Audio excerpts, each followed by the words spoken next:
I look at you doing a lot. Awesome. Give it up for our two speakers, Yvonne and Kristen, talking about the exact issue why we're here and why we're gathered here tonight. And doing the frontline work and gathering people is such amazing work, and we're doing it. And our people are on the rise, and there's nothing stopping us. I'm so hyped right now. So, right? So cool. So we have a special guest in the place to be, but it's not Sequoia. You guys already met him. He just came with his partner. His partner is a very good friend of mine as well, and such amazing work. I actually got to perform in Toronto for his. Was he saying something? Are you doing something? No. Were you dancing? What were you dancing? Here.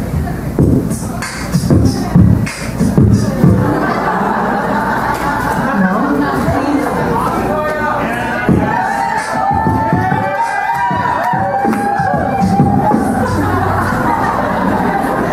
Oh man, I missed it. I'll get you a Lego guy. No? I'll get you a Lego set.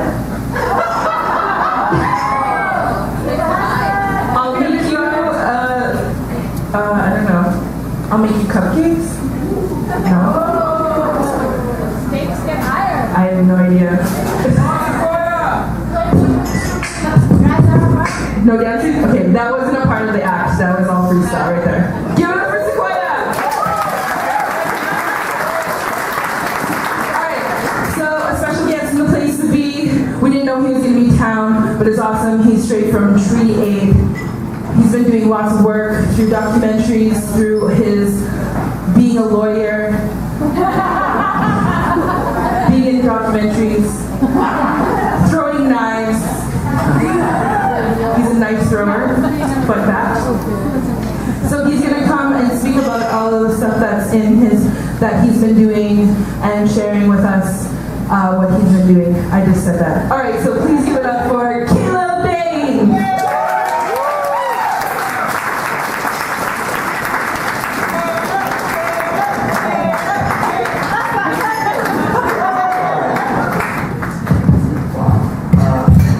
I need a bigger mic. So my name is Behn. I should have named it as Musty Show for the kind introduction. Thank you so much. I acknowledge my presence among the territory or single territory. Wow. Okay, so here's the thing. Usually I have a degree of planning. I just showed up. You might remember me from such films as Fresh Land and such radio programs as Current. Yeah. Wow, actually, I'm usually quite composed, and I'm not at all, which is wonderful. Okay, I'll put it like this. So, here's the thing.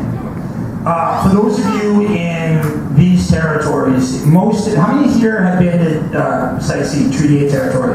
A number. Rita, a couple others, big leaning guys out of there. Okay. It's like 150. Okay, so the 30-year power in these lights, beating down on me, come from my territory. Sister, lovely to see you. Didn't see you sneak in there. Yeah, rolling like that is all legit. So, the thing is, the territory that myself and a number of others in this room come from, and that a number of you have visited, provides a disproportionate amount of benefit and wealth and riches for this province. And that's essentially the underpinning of this whole problem. Because in contemporary societies, and this is going on for a couple hundred years, we live in a place and a time and a system where people would take without being accountable. And the problem with an event like this, and I say this respectfully, is that I speak to the choir. So I'm not going to tell you all the issues. I'm not going to tell you how sightseeing is unnecessary. $9.4 billion is a stupid investment in 19th century technology, or in the 21st century, and maybe photovoltaics and geothermal make more sense. What I'm actually going to tell you about is three things. One, the deep, profound problematic that myself and Yvonne and those of us in the Indigenous community here in Canada, and particularly British Columbia, on unceded territory experience as we engage with like-minded and solid allies like yourselves. So one, musty show for being allies, musty show for being here, musty show for taking the time, that's appreciated, but understand that your work is just a piece of something. Secondly, in addition to that, you have to understand that the work that we do together, because this is the choir preaching to the choir, and I don't like that. You know, I'm a lawyer by training, no longer technically a lawyer, and I cannot disclose all the things that I've done, sister. If I did, I would get sued. A lot of people would get in big trouble for a lot of reasons. This whole war, this thing between like those who would take and those who would be accountable has been going on a very long time. And you have to understand, like, as allies or as people who are not from that territory, you have profound obligations. One of the issues that me and Marek and many others were talking about, Rita as well, there's a big cleavage right now in the Site C issue. Because Site C is kind of green enough, clean and green enough to be marketed as such. But that's not what it is. And so for those of you in the progressive movement here in like Commercial Drive, where people actually know a bit about the issues, you have to recognize that you're a piece of something a bit more complex. And the third thing I want to talk about very briefly, because I know I'm over time and came out of nowhere, so I'm that kid, is what you might do. So first of all, I was, until a couple months ago, the lands manager for West Mobile First Nation. I was deeply involved in the litigation strategy on Site C. I was deeply involved in the nation's response to the government. But when the Rocky Mountain Fort camp went up in Musty Show, because for what he threw down, along with like our friends Helen and many others, I was barred by my nation as an employee from ever expressing support publicly, nor sending my support. So I have a shit ton of moves for you still. You see forever, right? I actually have like gifts, and I come from a gifting culture, like most of us in the Indigenous community. I have gifts that I was supposed to give my cousins and my countrymen and my family members as they engaged in resistance, but I was unable to, by virtue of a litigation position engaged by the West Mobile First Nation, who was one of the last two nations who didn't sell out or sign off. Now, wow, you say that now? Hold up.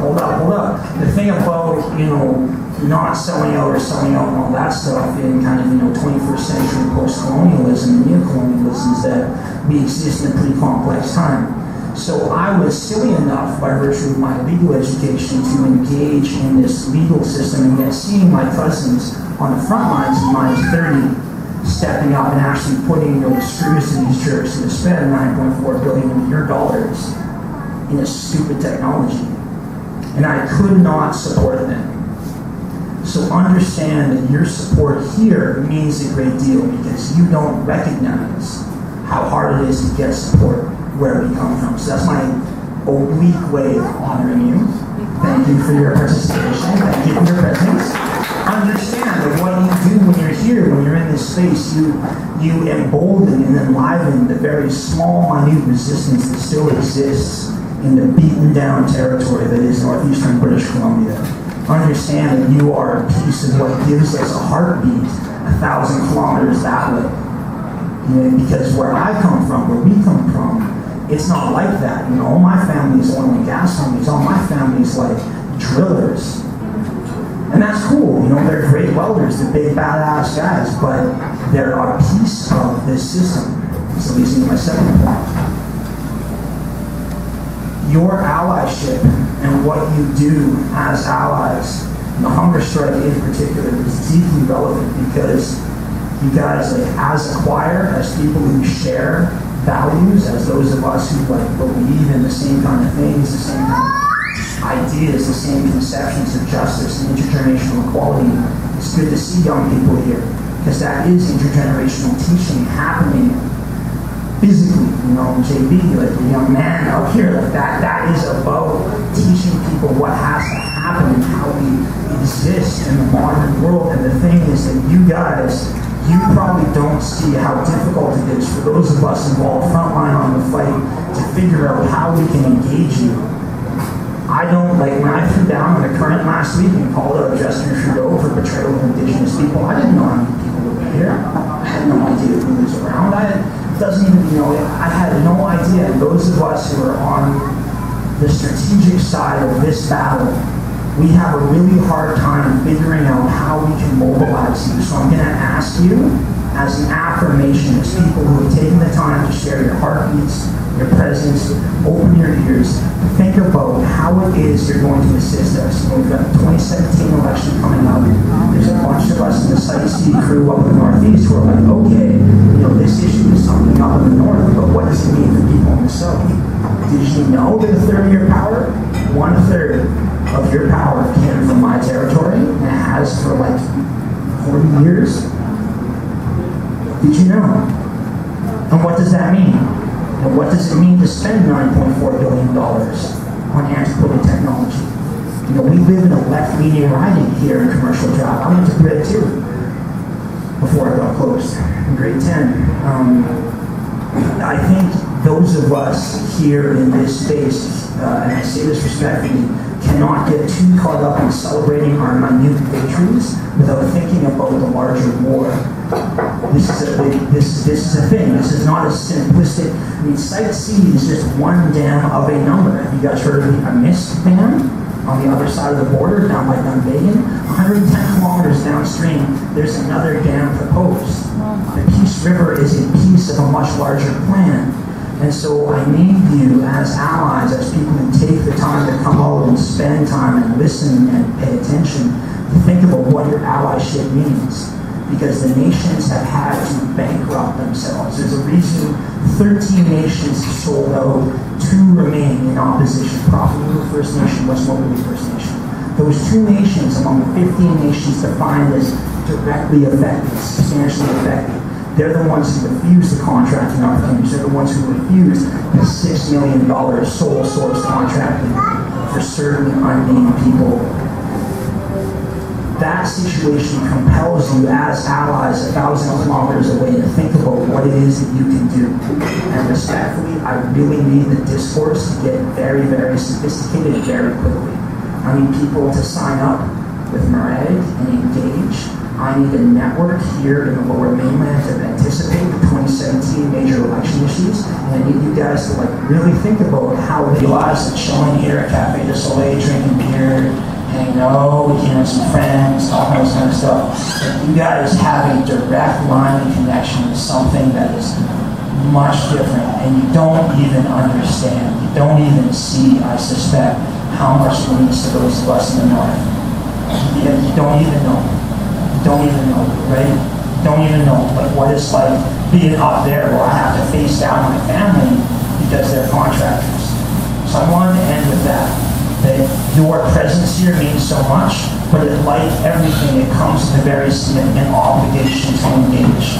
And for those of you who want to sign up for Murray, engage in the discourse, I'm deeply involved in this fight. I'll live or die by it. So, my brain, my ideas, my education, my heartbeats belong to you and to us. With that, I'll end. Thank you.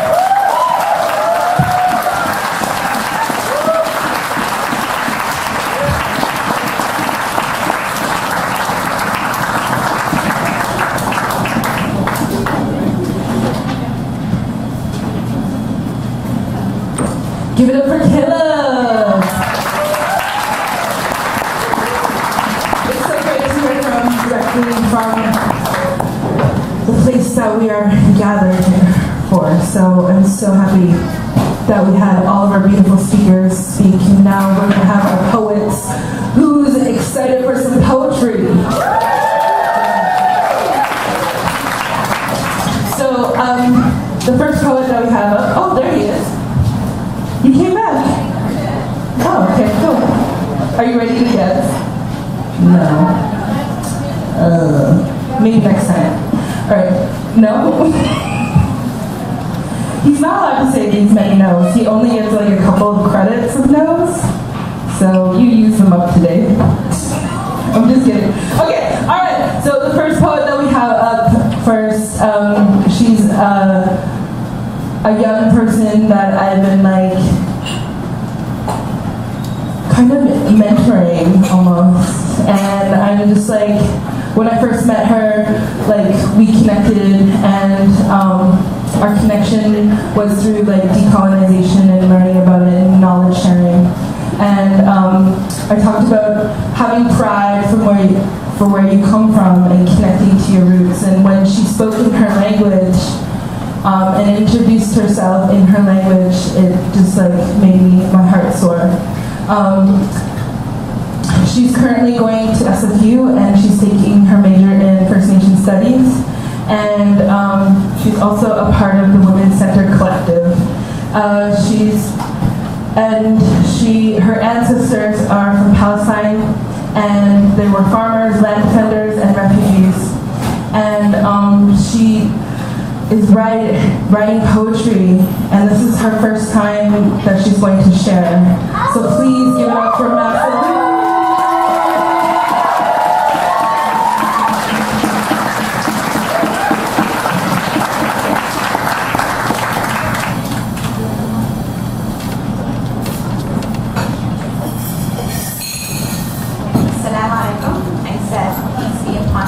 Welcome me to greet you in my traditional language.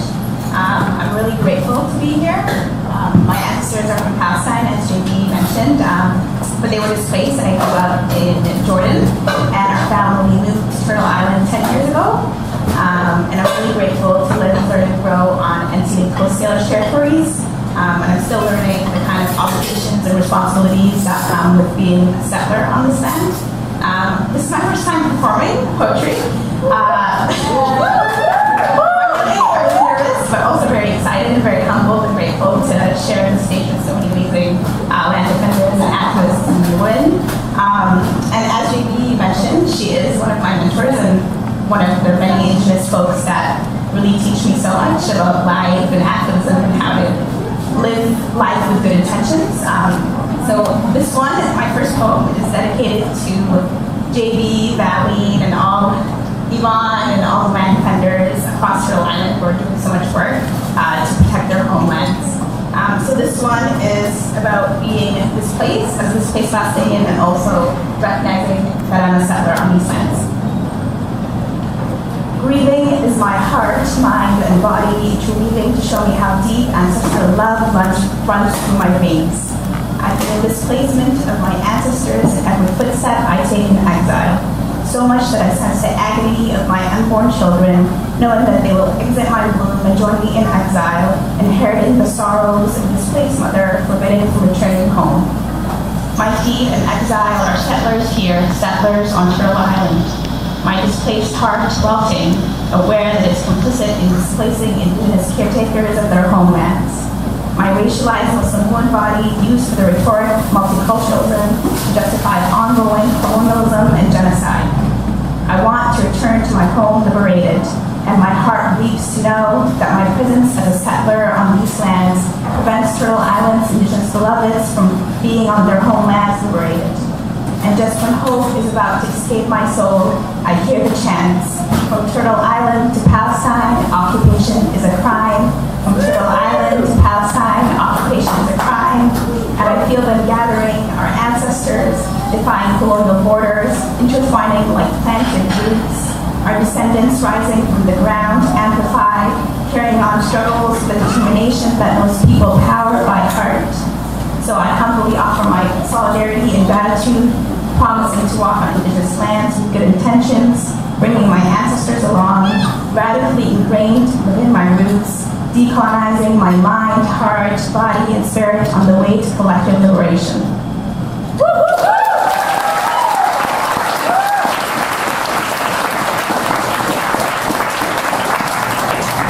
This one is called Reclaiming Self-Love.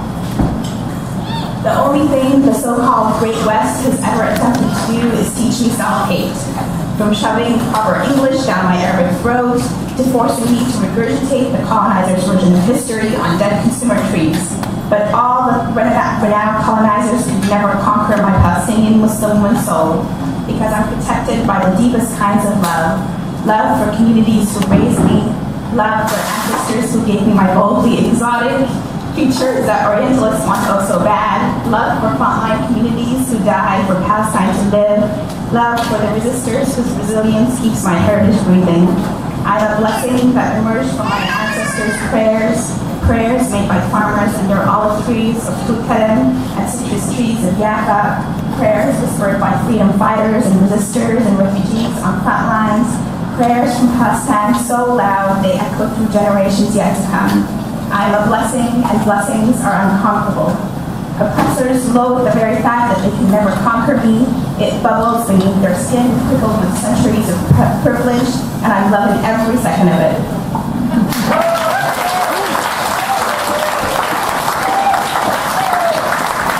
So this last poem I'm going to share is actually the very first poem I wrote. Last summer, I went to visit my grandpa in Jordan, and I'm really grateful because he's getting older and he got to share a lot of history and oral history with me. But that also left me with a lot to reflect on. So my kind of refuge and haven was to write poetry, and that's how it all started. So this is called Refugee Status Card. I brought back with me our family's refugee status card, and I keep staring at it, fixated on the small writing at the corner that says, nationality Palestinian. It's one of a kind. They say it's my only legal proof. And so I keep staring at it, aware that it's a piece of paper that does not tell the intricate heritage, stories, struggles of my ancestors.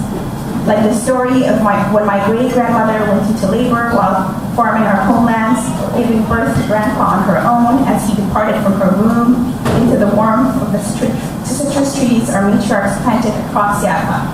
Or when that baby, my grandfather, grew up to be forced to flee the lands that birthed him when he was 12, all alone, walking barefoot for months trying to seek refuge. After invaders terrorized our village, raped our matriarchs, and stole our home. Or when my great-great-grandmother refused to eat citrus fruits in exile, vowing to return to Palestine and eat only from the lands that have always nourished the beloveds who raised her. And she died in exile with a broken heart, praying that her soul will leave her displaced body and return home where it belongs. Not knowing that decades later she will have me, a great-great-granddaughter who will inherit her prayers of reuniting with home. So while my oppressors still surround me with barbed wires trying to confine me into believing that the validation of my identity, my heritage, my ancestral homelands can only be found on a refugee status card that says nationality Palestinian, I know that my ancestors and my descendants will forever thrive and rise, surpassing colonial borders and defying linear time. Thank you.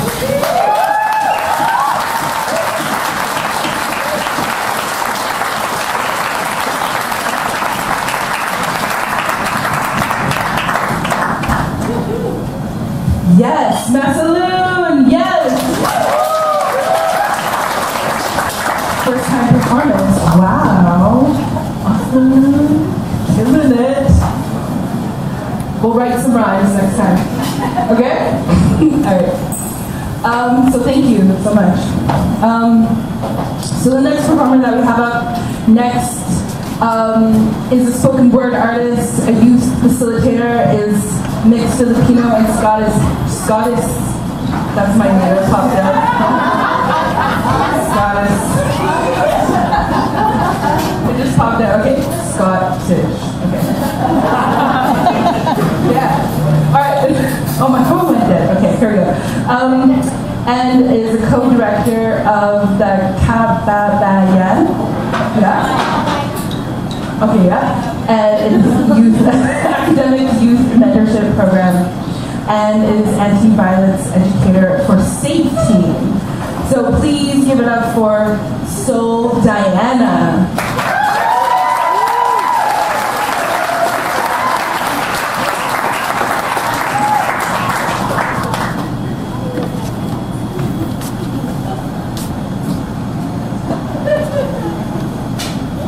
How's everybody feeling? Alright? My name is Soul Diana, mixed Filipino and Scottish. I love that. I'm gonna keep that. I was born and raised an uninvited settler, guest, visitor to these unceded Coast Salish lands. And I'm very grateful to be here. Shout out one time to Valeen, to to JB, to read along, for your hands in putting this together, to the performers that are yet to take the stage, and the speakers, the performers that already have. Shout out to Yvonne and Caleb and Kristen for your stories of the valley. I really want to echo the land acknowledgements and the words shared by Audrey and Caleb in particular, particularly around responsibility and obligation. As a non-native person, that's been something I've been thinking about a lot, especially recently, just yesterday. Someone started a conversation with me about what my relationship is to this land. And that was a very difficult thing to articulate, but it was a very necessary thing to reflect on. And so today I wrote a piece that was inspired by that interaction.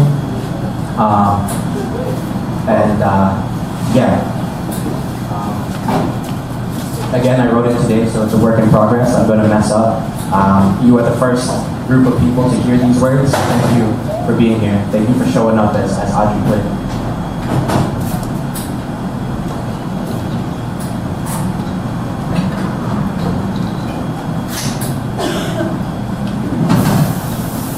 I would like to dedicate this piece to my family who is here today, to the folks of the Justice for the Peace tour, and to everyone that has come before me. Often I look up and hope that the night sky will swallow me whole, so that I too can become 5 a.m. sunrise, pure and untarnished by the sins of the long day prior. I'm haunted by the promises I failed to deliver. And at the brunt of this twisted dynamic, I think I have let my ancestors down the most. For I've heard glimpses of their stories, of how they have walked through pits of decapitated heads, fire, looking for loved ones during World War II, snuffing out inferno with the strength of calloused toes so that I do not have to. What strength it requires to deliver on such a cosmic promise I may never understand. And as such, responsibility for me is like trying to lasso in the stars on this stolen land that I was born on, that cannot claim ancestry from, land that I was raised on by people that do not like me, with skin inches too dark, that are from 2 oceans gone. What my responsibilities are often elude me. Yet I'm at a point in my life where I can hear the stories of my ancestors more clearly, and the fragments of what they expect from me. And that is where I have decided to start.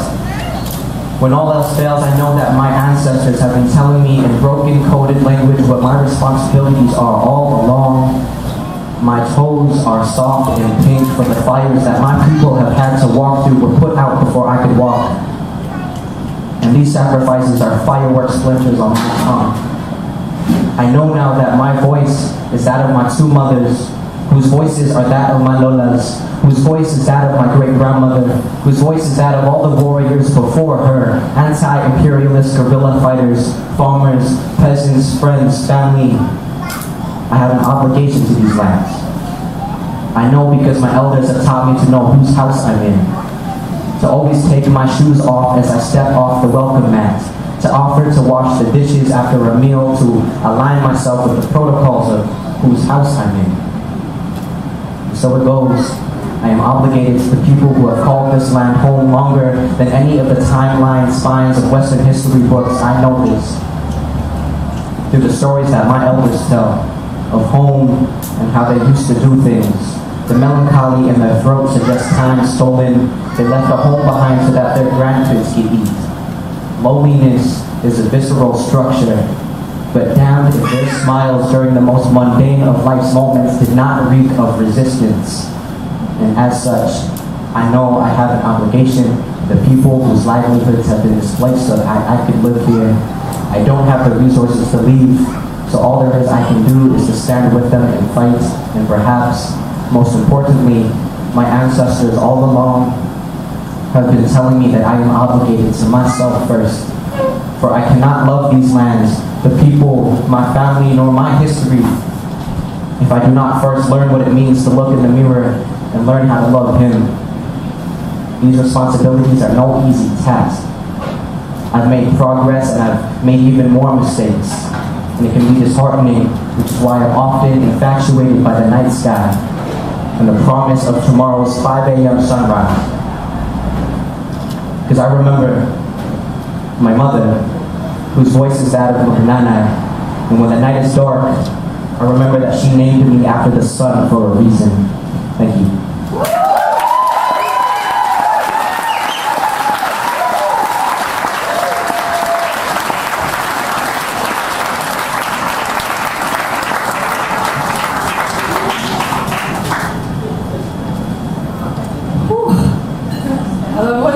When poets or even like musicians hit the last note. Woo. Do you know what I'm talking about? Yeah. Woo. Can you say that? Woo. I love that. I knew this poet would be running around the corner on the stage. How do you like that last poet? Yeah? All right, so give it up for Soul Diana. That was awesome. Thank you for sharing.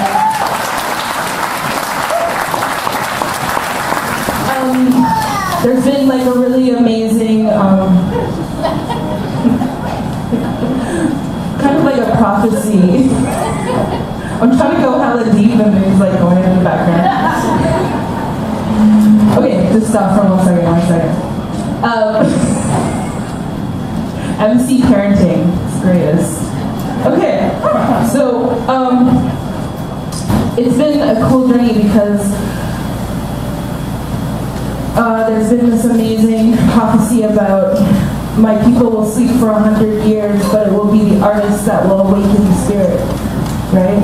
And that was a Métis leader called Louis Riel, and being a part of this journey and seeing all the different poets, and it's been 100 years since Louis Riel said that. It was 1885, and we're seeing how our poets are digging deep and talking about things like connection to land, being a settler, being allies, and that's so cool. So myself, I just came off in April, in the spring.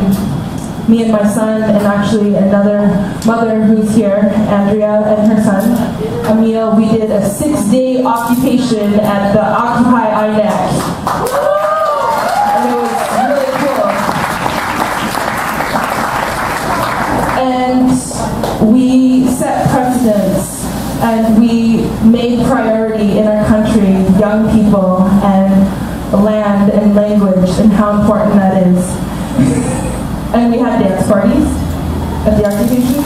We had 7 kids and about 4 mothers. And we had 1 youth. And that 1 youth is continuing her work. And she's one of the organizers of this event. And it's been really cool because a lot of our allies are in the room too. I saw some of the people in the room. They came and supported through our rallies or through different venues, like No One Is Illegal. Shoutouts to No One Is Illegal. Also, Black Lives Matter. There's 2 organizers in the room. Shoutouts to them. And what I've been seeing a lot lately as a young person is that we're building those allies and we're coming together, and it's definitely that people power that is going to really make that change. And I'm witnessing change, and I'm feeling change, and I'm being a part of the change. So I have a little dancer behind me. So yeah, where is he?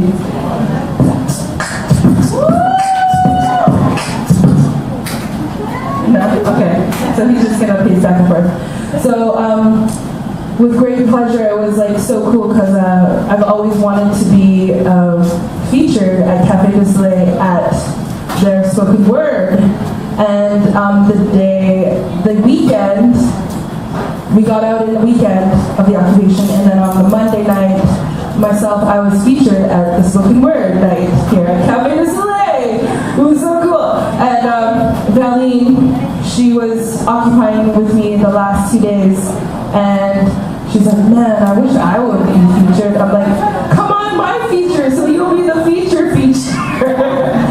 So it's been such a cool journey to work with Valeen and occupy with Valeen and be a part of all of the amazing work that she's doing for her community and for her family, and her mom's in the room, so that's so cool. And her sister that came from the island. She's one of the co-organizers along with Rita Wong, and they made this night happen for everything. So please give it up for Valeen Jules!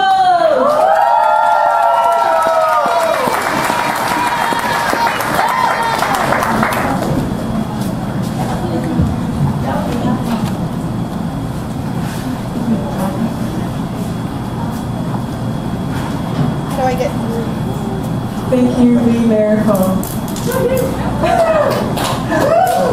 She is sending up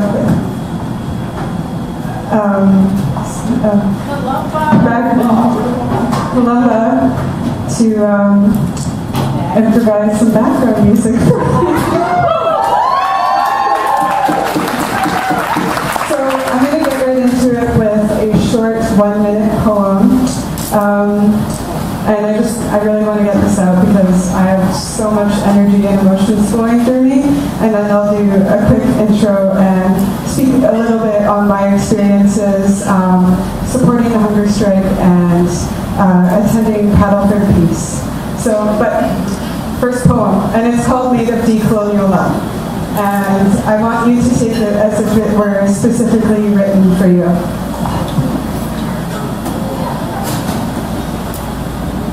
Tell me, did you dream in the womb of a world perhaps unlike this? Because you bring that 5-dimensional fire. You bring extraordinary explosions of passion. I've seen your eyes sparkle with love like the shining stars above. And sometimes they pierce through the souls of men like lightning bolts.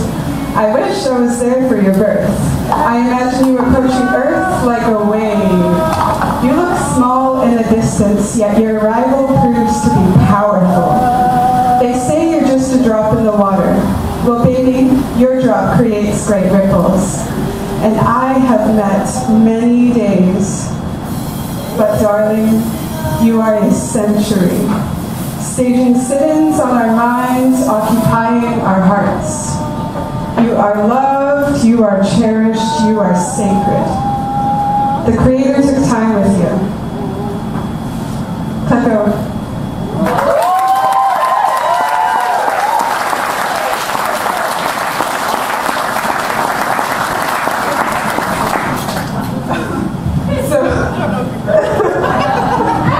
Thank you so much for that. We just decided this like half an hour ago. Isn't she beautiful? So, quick intro. Uchlas ish Valeen Jules Sistitis Neutralov of ish Kwakwaka'wakw Nations. It's an honor to be here on unceded Coast Salish territories in support of Treaty 8 and the Peace River Valley and their opposition to the destructive site CEDA.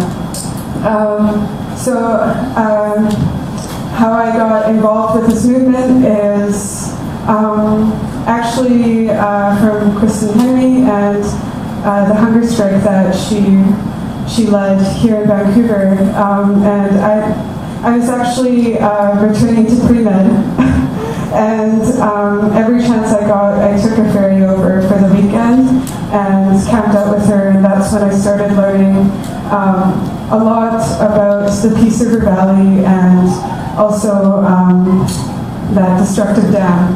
And so it became one of many issues that I'm passionate about. That was an issue that I focused on strongly and I had in my heart. Also, while I was occupying INAC with JB, the First Lady, So I attempted to raise as much awareness as I could at my university in Nanaimo, and shortly after the semester ended, Rita Wong connected with me, and she invited me to go on a trip with her to the Peace River Valley, and typical Valeen, I was like, sure, why not?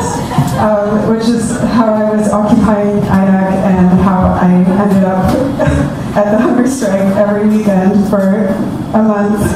I have this weird attitude where I just go for it, including helping organize this show.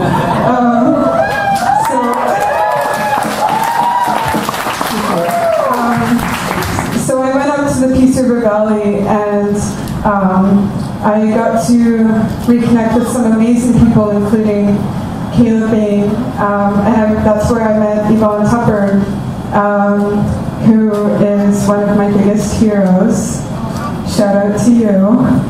And the valley, I fell in love with it deeply, and it's just so beautiful, and I can't wait to stop it with you all, to stop that destructive project. So looking forward to that.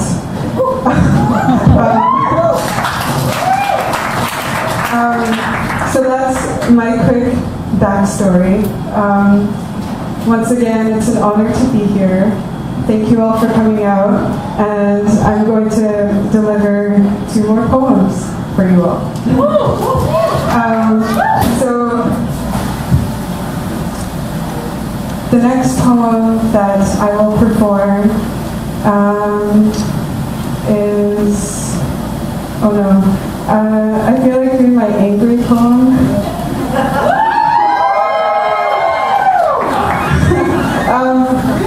The only way I know how to express anger is through poetry, so I'm going to deliver my angry poem for you all, and it's a poem that's directed to the colonial government and corrupt corporations.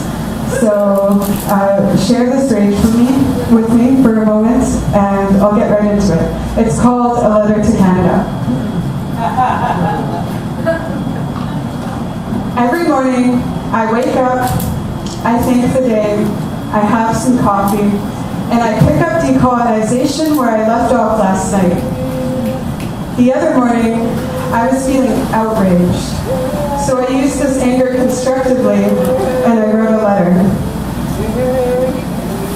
Dear KKK Canada, are you freaking kidding me? After over 5 centuries of ongoing colonialism, we receive one soundbite of acknowledgement. Welcome, welcome, welcome. Happy Hunger Games, and may the odds be ever in your favor. This acknowledgement is treated as an apology, but the road to hell is paved with good intentions, and I am not impressed with white mediocrity.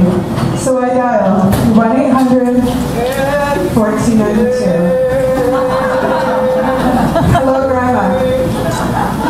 It looks like the ship of oppression is coming ashore.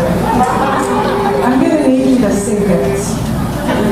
We have been starving for meaningful change since birth. You feed us food for thought in the colonial institution deemed higher education. Higher than what? Then whom? I'll wait.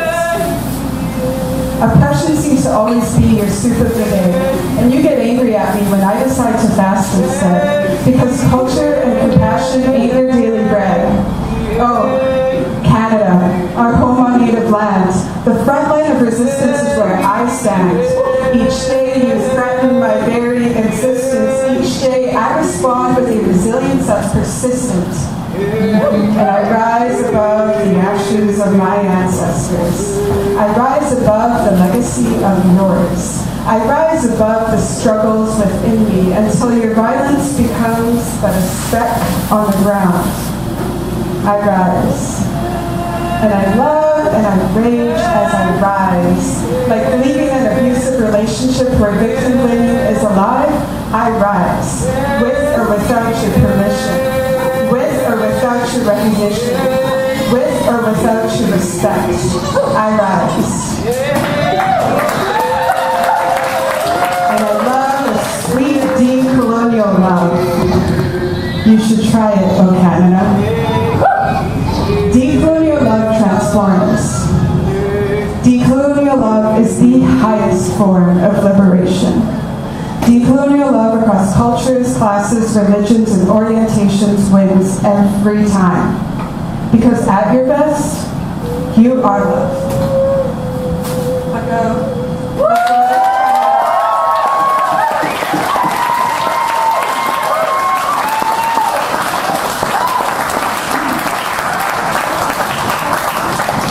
So that's my angry poem, and because I'm Valeen Jules, I ended it with love. And I'm going to do one more poem for you all, and it's a poem. Okay, so quick funny story. So I was occupying INAC, right? And I stormed in, and I was like, okay, so there's full security. And you have to cart in every single door, every single elevator. And I stormed in right beside somebody who carted in.